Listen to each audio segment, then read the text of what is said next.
Hello, welcome back to my channel.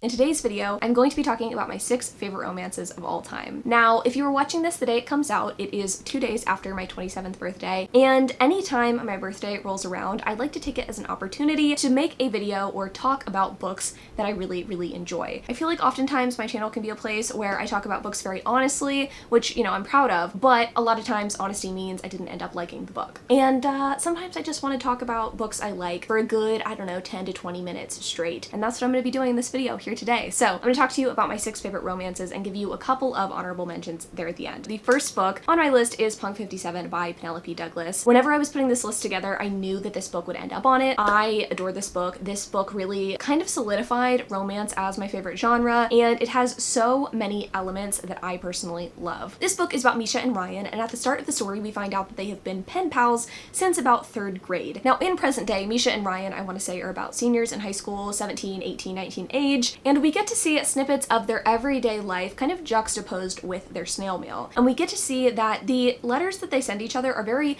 heavy on the emotion and the introspection, and maybe their everyday lives aren't actually reflected in the letters that they send each other. We find out that Misha is a part of a kind of like emo scene type band, and he is dealing with a lot of turmoil at home. I think there is a little bit of family drama going on and a little bit of resentment there in Misha. He's definitely dealing with a lot of like anger issues, not in like an I'm gonna punch the wall sort of situation, but just got a lot of emotion that he's dealing with. And then we also have Ryan, who is completely different than you would think from her letters. She is kind of the bitchy mean girl at her high school. I want to say she's a cheerleader, and she doesn't really trust any of her friends. We definitely get insight into that almost immediately. We get to see her interact with these people she calls friends who don't necessarily actually have her back. And while none of this is reflected in the letters that they send each other, Misha and Ryan end up meeting in real life despite not necessarily wanting to. They've had a pact built for quite a while that they don't have any intention on meeting each other because it could potentially ruin their friendship, this thing they've got going that is super important to both of them. But some circumstances happen where Misha and Ryan end up meeting each other. They find out that the person that they were sending letters back and forth to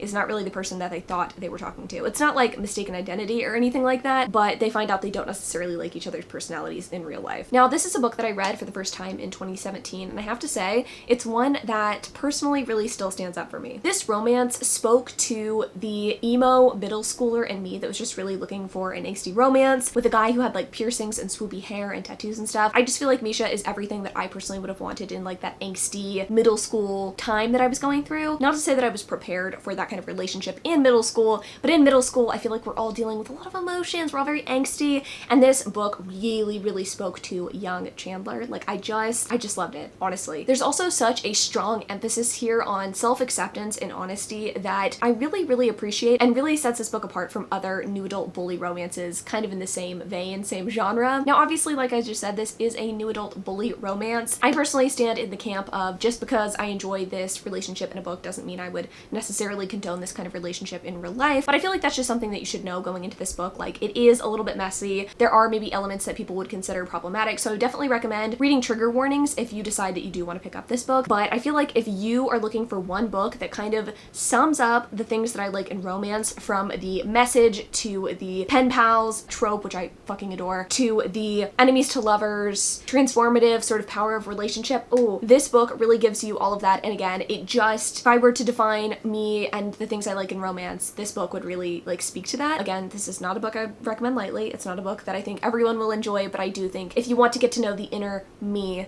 you gotta pick this book up. Switching gears so completely, we have Eden Brooke by Julianne Donaldson. This book is a Regency historical clean romance. I mean, you really can't get more opposite than Punk 57 with this pick, but I feel like for me, it comes down to whether a relationship is interesting rather than is this book smutty. Like, don't get me wrong, I love smut, smut's important to me, but sometimes a book can surprise me, and this book definitely did. Whenever I'm pitching this book to people, I try to describe it as like Pride and Prejudice meets Anne of Green Gables. It has all of that like angst and tension and like hand-flexing goodness that you get from the 2004 Pride and Prejudice, but it also has like the whimsy and the charm and overall energy of Anne of Green Gables. So if you like either of those things, if you like both of those things, I think you might enjoy this book. Now, this story is about our main character, Marianne Daventry, and she is asked by her sister at the very start of the story to come to this country estate and sort of chaperone her sister and or provide her some sort of like companionship as she endeavors to bag a duke. Marianne herself is looking to get away from her everyday life in Bath, so she decides so yeah, this is a perfect time. I'm gonna go ahead, I'm gonna go to the countryside with my sister,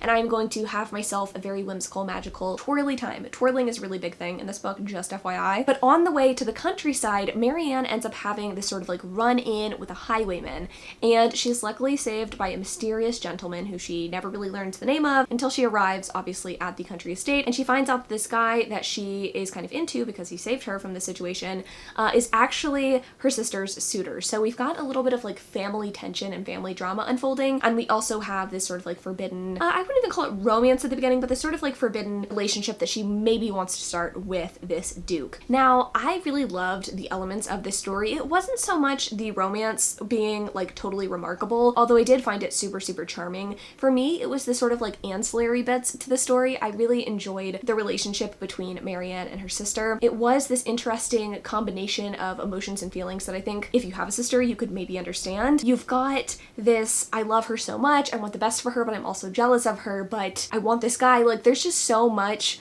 going on there, and I feel like it was very true and reflective of like a true sister relationship. But I do like that any sort of like jealousy in the story came from a place of love, and it was something that both of the sisters ended up kind of working through together. I found it super, super charming. And then obviously like the romance was super sweet as well. I really liked our hero. He was just such a gentleman, and I feel like this is a story that if you are kind of having a down day and you just want something silly and fun to read, like you would definitely get something out of. Now, I kind of hesitate to recommend this one because I feel like when people are coming to me for recommendations, they tend to assume that the book I'm going to recommend is going to be really smutty and over the top, but I do end up liking things like this, things that are a little silly and whimsical if they have a little bit more to it at the heart of the story. It's definitely the case for Punk 57, it's definitely the case for Edenbrooke, and to be honest, it's kind of the case for all of the books I'm going to talk about. There's just an extra something there, an extra element of depth that our authors tend to infuse into their stories, and I personally felt like this book had a depth that I wasn't really expecting, and I really loved. I did tear up a couple of times, to be honest,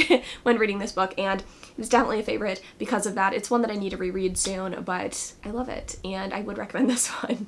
Next up, we have Birthday Girl, also by Penelope Douglas. Now, I hesitated putting another Penelope Douglas book on this list because, I mean, 2 books by the same author feels like a little bit of a cop-out, but I don't feel like it would be a true favorites recommendation video if I didn't include this book because, again, this is one that really spoke to a part of me, and it revealed some desires that I had that I didn't know I had. And no, that desire is not dating my boyfriend's father, which is an element of the story. But I digress. Let me talk about what this book is actually about. Birthday Girl is a story about Jordan and Pike. At the start of the story, Jordan is in a relationship with this super big douchebag, and they're living together until one day we find out that the super big douchebag has not actually been kind of pulling his weight, and they can no longer afford to live in this apartment together. So Jordan and douchebag boyfriend move out, and they go move in with douchebag boyfriend's father. And I keep saying douchebag boyfriend because I cannot for the life of me remember his name. But they move in with his father named Pike, and I do remember Pike's name, and I'm sure you can guess why. Jordan and Pike end up in a relationship. That is kind of what this book is about. Despite it sounding super taboo, Penelope Douglas manages to give this book a lot of heart, and that is what I personally enjoyed so much about the story. And I'm not gonna lie, okay, I did enjoy the taboo bits as well, but what I really loved about the story was the heart. So Jordan, at the beginning of the story, we find out doesn't have a lot of friends or family, and while she's in college and definitely knows what she wants, she's really craving something extra. She really wants to have this sense of family and this sense of comfort and honesty and someone who will walk alongside her and help her through life, not in an I can't take care of myself sort of way, but in a, you know, a true partner sense, someone that's going to help you and stand by your side. And we find out that Pike really wants the same thing as well. He has been divorced, I think, or just single for a very, very long time, and he ends up finding himself falling for Jordan. It's not something that happens overnight. They definitely don't sleep with each other at the very beginning of the story, and there is actually no cheating in this book either, if that's something that is kind of a no-no for you. But we do get to see Pike and Jordan just fall for each other the more time they spend with each other, and in essence, they do end up kind of playing house with each other, so you get to see how their relationship would function in the real world, which is something that I'm a really big stickler for. I feel like a lot of the times in a romance, you get two people who, like, they fall for each other and, like, cool, but what is that actually going to look like? What's that going to translate into after the kind of, like, butterfly period is over? And in this book, you get that from day one. You get to see how they would function in real life, and it's just sweet, and it's heartwarming, and I loved seeing them kind of connect, not only on a physical level, but also an emotional level. It was something that I really personally appreciated,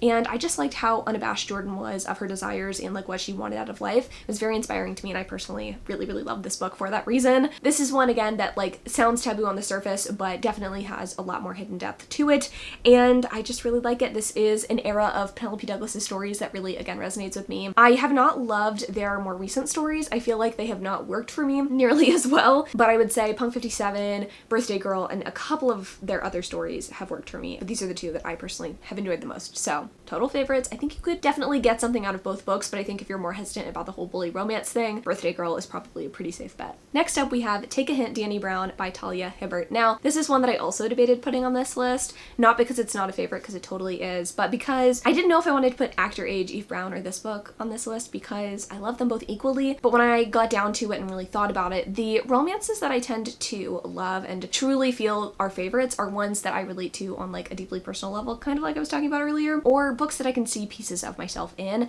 And I feel like Take a Hint, Dani Brown is one that I really see pieces of me and my current relationship in. Take a Hint, Dani Brown is about our main character, you guessed it, Dani Brown. She's a badass college professor looking to take her career to the next level, and despite his grumpy exterior, Dani has struck up a relationship with the guy that works the front desk at the building she teaches in, Zaf. Zaf is an ex-rugby player, and he's dealing with a lot. He's dealing with grief, he's dealing with anxiety, and he's also trying to get his sports charity off the ground at the start of the book. And he's not alone, because Dani is kind of struggling herself. She has recently been dumped by an ex-girlfriend, and this ex-girlfriend gets Dani to kind of question how she has been in these relationships that she's been in most recently. Dani is not necessarily as vulnerable as she could be, and she's not putting in the work that a relationship requires. So now she's kind of thinking she might be incapable of love or relationships altogether. One day, Dani gets stuck in an elevator, and being the hero that he is, Zaf ends up saving her from this elevator and carrying her out, fireman style, while onlookers take pictures that end up going viral.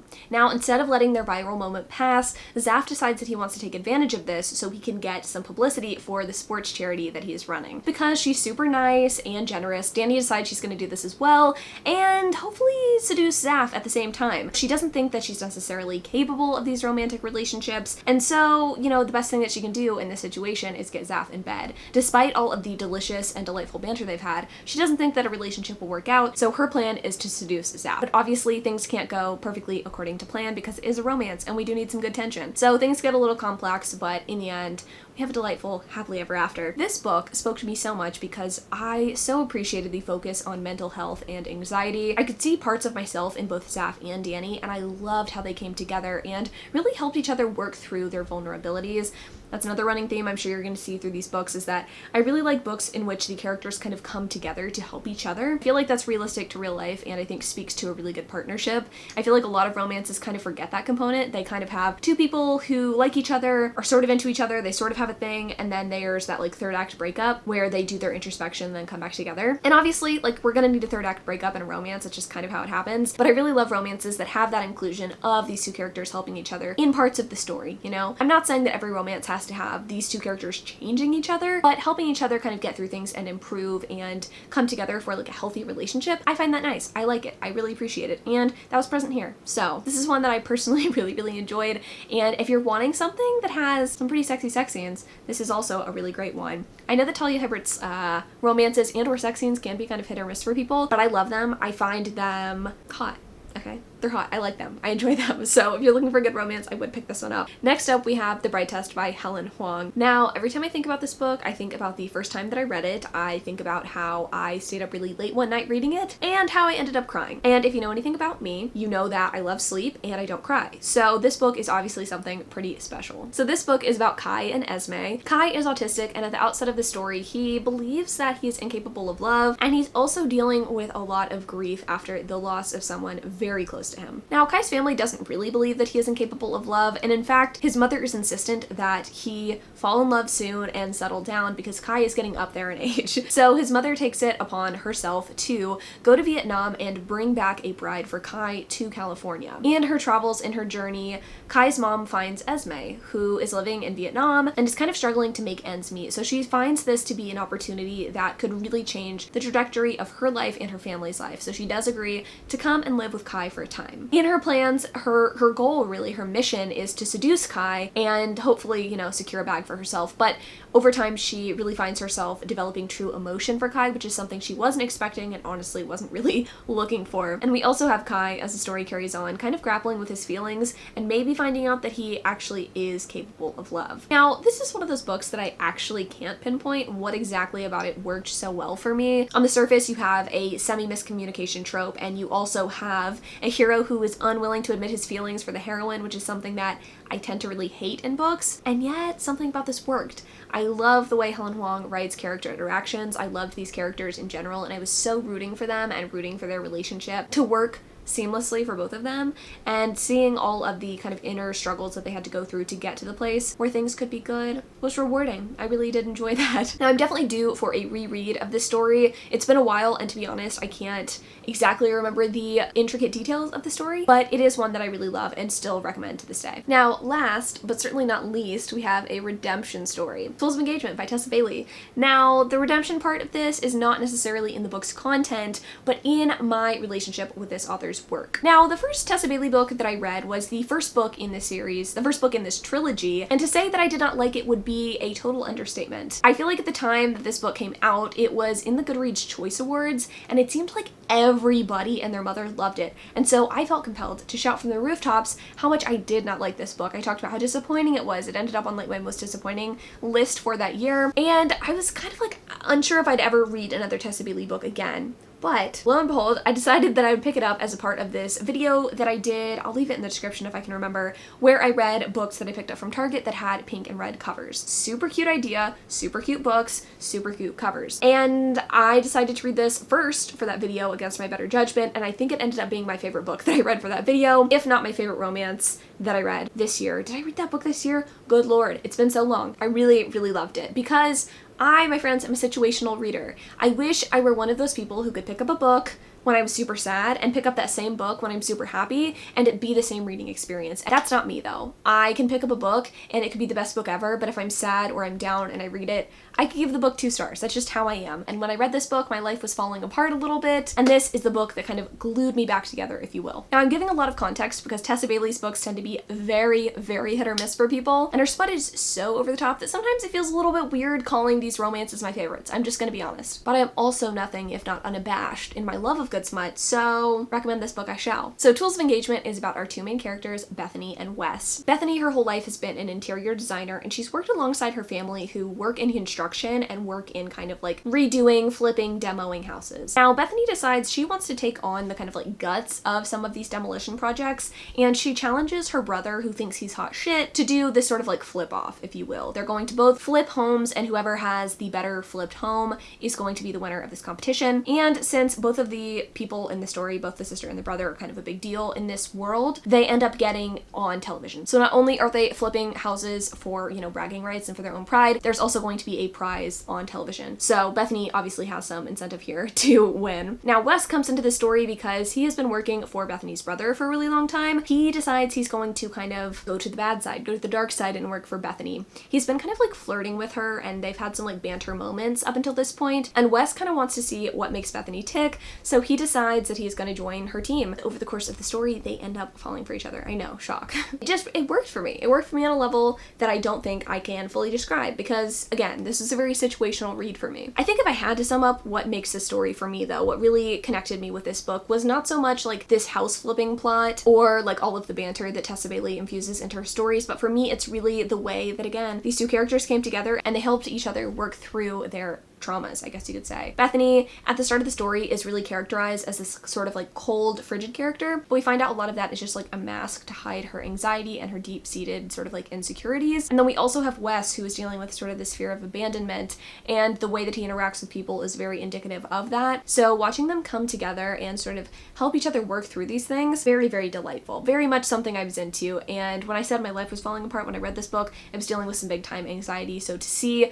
Bethany in that situation and to see her have someone help her through it was sweet, it was relatable, and it was, in a word, delightful. I am really a tough egg to crack when it comes to romance, but this one had me like scrambled eggs. Like I delighted in it. I enjoyed the hell out of it. And again, I know Tessa Bailey's books are not for everybody, but this book was the beginning of the Tessa Bailey redemption arc for me. And frankly, at this point, I want to pick up everything she publishes. So it was a win for me. I like it. I think you should pick it up, give it a try, see if Tessa Bailey scratches the same itch in you that it scratches in me. That's okay. Wow. Let's move on to the honorable mention, shall we? First up, we have Dear Ava by Ilsa Madden Mills. This is another new adult story. Something about new adult stories just really connect with me. I don't know what to say. I don't want to spoil this. This book, the reason that it is rated so highly for me is one specific scene. There is a flashback scene in italics. I have a physical copy so I can refer back to it whenever I want to get writing. Wow, it spoke to a really big part of me. There's a story in my head, in my heart, whatever, that I want to write at some point, and that relationship and the interactions in that flashback scene. I can't describe it. It just did something for me. Loved it. Next up, we have Wolfsong by TJ Klune. This is a paranormal romance, which is exactly how I got started in reading romance. I like vampire and werewolf stories, and Wolfsong is that, but queer. I mean, enough said there. Fantastic story. Then we have It Happened One Summer by Tessa Bailey. This one, I was debating this or Tools of Engagement. Tools of Engagement, I think, is the redemption, so it needed to be in my like top favorites, but I also really love It Happened One Summer. I read this book this summer. It was so delightful. I really like kind of unlikable, irritatingly vapid female main characters, and wow, Poppy is that, but she also gets her redemption, so Tessa Bailey and redemption just goes hand in hand. Lastly, we have Twice Shy by Sarah Hogel. I love this book. I read this book I think this year for like a list video or something, and after reading Sarah Hogel's first book, I was really unsure of how I would feel about this one, but it worked for me. I loved it. It's got that sort of like dreamy quality because our main character is, you know, chasing her dreams, and she ends up in a relationship with the sweetest fucking cinnamon roll. So that's it. Those are my favorite romances of all time. I really stand behind all of these recommendations. This list is obviously subject to change as I grow and as I get older, but I feel like most of these are a really solid bet. Obviously, you know, check out trigger warnings and reviews. Don't take my word for it, but these are my favorite romances, and if you really want to get inside of my head, I feel like these are the books to kind of start with. So thank you so much for watching. I love y'all literally so much, and until not Sunday, probably Thursday.